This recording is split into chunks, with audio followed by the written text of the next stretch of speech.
What is the Snapchat friend limit? Hey everyone, welcome back to our channel. In this video I will guide you on how you can figure out what is the Snapchat friend limit, so make sure to watch the video till the end.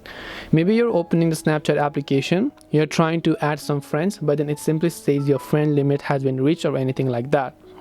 Now, what are some of the reasons why this happens? So if you're having trouble adding friends, make sure you are on a strong network and entering the username correctly. Of course, just make sure that the username is correct. The other is Snapchat accounts are limited to having 6,000 friends at a time.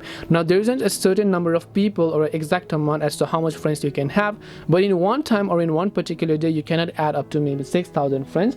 However, there is no limit how many people can add you. So as many people can add you, but you cannot add friends yourself up to 6,000 in a certain day or at a certain time. That is simply the limit from Snapchat that they put it into your account, because of course if you're adding lots of friends, it simply means that you're trying to increase your snap score in a malicious way, and it also means like you are actually giving out a bot-like behavior, which is a robotic behavior from your account, which Snapchat could limit your account for no reason. So hope this video helped you understand the question. If you have got any more questions, feel free to leave them down. Thank you for watching and see you in the next video.